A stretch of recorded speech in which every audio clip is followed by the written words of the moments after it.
bienvenue dans l'émission Le Tête-à-Tête décideur consacré aujourd'hui aux objets connectés, le vrai du faux. Alors depuis l'avènement des objets connectés, tout a été dit. L'engouement est tel que les spécialistes se sont multipliés, presque autant que les chiffres et les innovations elles-mêmes. Alors comment, dans cette jungle des nouveaux objets, faire le tri entre le vrai du faux? D'ailleurs, qu'est-ce qu'un objet connecté? Tout objet sans fil peut-il être qualifié d'intelligent et connecté? Petit état des lieux du secteur avec bien entendu un focus sur ces enjeux et perspectives à moyen et long terme. Et pour nous accompagner sur ce sujet avec moi sur le plateau, Pierre Fourmestro, fondateur de l'entreprise Beepies. Bonjour. Bonjour. Alors on parle beaucoup d'objets connectés. Depuis cet avènement, on a l'impression qu'on ne peut plus finalement s'en passer. Quelle est votre position là-dessus aujourd'hui en France? Alors, effectivement, en France ou dans le monde, on sait que les objets connectés sont en plein boom, en pleine croissance. Maintenant, c'est vrai que d'un côté, c'est un peu plus lent qu'attendu. Donc ça, j'expliquerai peut-être pourquoi. Après, on parle en termes de volume de 20 milliards en 2017 d'objets connectés vendus en France, 50 milliards vont être vendus en 2023 dans le monde. Voilà, donc on en a des chiffres un peu hallucinants, énormes, etc. C'est vrai qu'après, on peut dissocier les objets connectés, mais ce qui fait que c'est peut-être un peu plus lent qu'attendu, c'est la difficulté d'intégrer une vraie technologie de communication de ces objets-là et surtout la dissociation entre différents objets connectés. Alors, autour des objets connectés gravitent souvent des amalgames. Est-ce qu'on peut les identifier avec vous aujourd'hui? Tout objet qui communique de manière sans fil, on a tendance à dire que c'est un objet connecté. Ça ne veut pas dire pour autant en fait, que vos écouteurs sans fil sont des objets connectés entre nous. Ce qui est important, c'est de dissocier vraiment, je pense en tout cas, c'est d'estimer une classification entre trois grandes familles.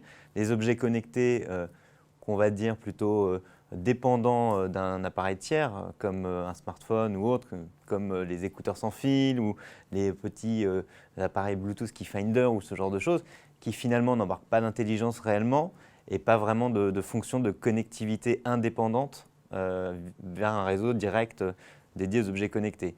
Puis on va avoir ce qu'on appelle des objets connectés intelligents, mais quand même dépendants d'un réseau domestique.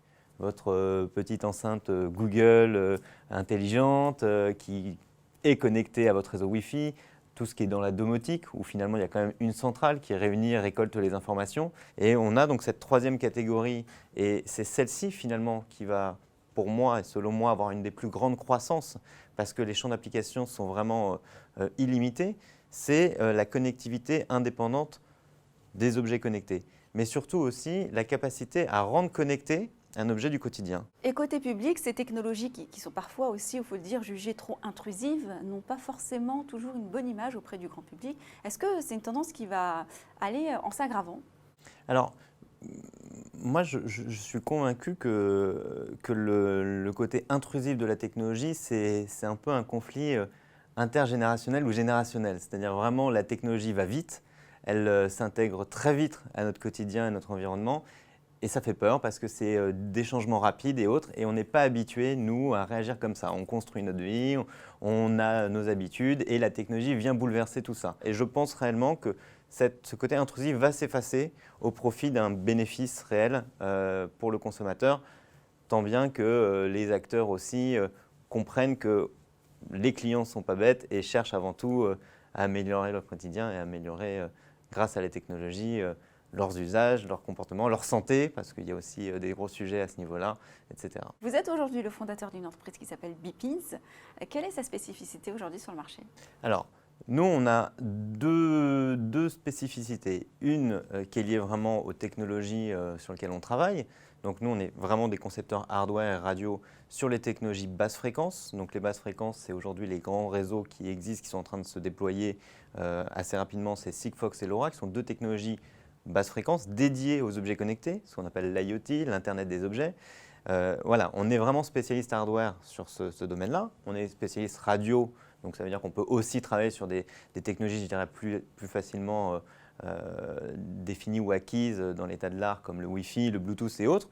Mais c'est vrai que les perspectives de ces réseaux-là, qui sont basse fréquence, qui permettent d'avoir une faible consommation pour une transmission d'informations, apportent vraiment beaucoup, je dirais, à l'avenir des objets connectés.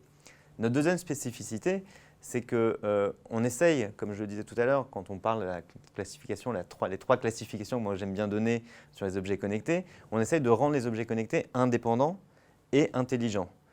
Et là, l'enjeu devient de savoir à quel endroit on met l'intelligence. Est-ce qu'on la met dans l'objet ou est-ce qu'on la met aussi côté système, côté serveur, côté application, utilisateur, pour pouvoir intelligemment utiliser les puissances des différentes devices et puis surtout apporter vraiment quelque chose de puissant, de rapide et justement pour créer un écosystème, une constellation d'objets autour de toutes ces technologies-là. On imagine que ça suppose des prouesses technologiques derrière. Ça demande vraiment une expertise radio assez profonde et surtout des difficultés d'intégrer ces antennes. Aujourd'hui, on est vraiment sur des intégrations, nous, chez Beepinks, de produits finis individuels, mais demain, il va falloir intégrer cette technologie au sein, comme je le disais, d'objets du quotidien, comme les vêtements et autres. Et c'est là la difficulté, c'est cette capacité à effacer l'aspect hardware, physique, je dirais, et individualiste de l'objet pour rendre connectés des objets qui, aujourd'hui, ne sont pas conçus, ne sont pas designés pour accueillir de la technologie. Votre positionnement sur ce marché du connecté?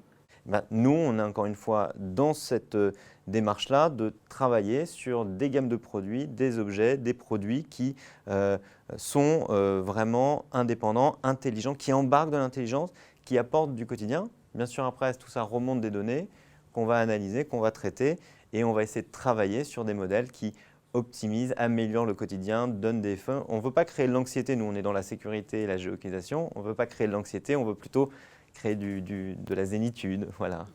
Vos projets et perspectives d'avenir en termes de zénitude? Alors nous, ce qu'on souhaite réellement, c'est continuer à développer notre technologie radio et hardware. Bien sûr, avoir des applications pour les particuliers, donc c'est ce qu'on fait déjà avec les produits qu'on vend, pour géolocaliser ou sécuriser, mais aussi pour les professionnels. Et on a une volonté, bien sûr, parce que le monde va vite dans ces métiers-là, de s'étendre en Europe et aux États-Unis. Tout ça demande du temps, mais il n'y a pas de frontières, je dirais, au marché pour nous. Merci infiniment pour votre intervention et expertise au passage. Merci à vous de nous avoir suivis. On se retrouve bientôt pour un prochain numéro, le tête-à-tête décideur sur bfmbusiness.com.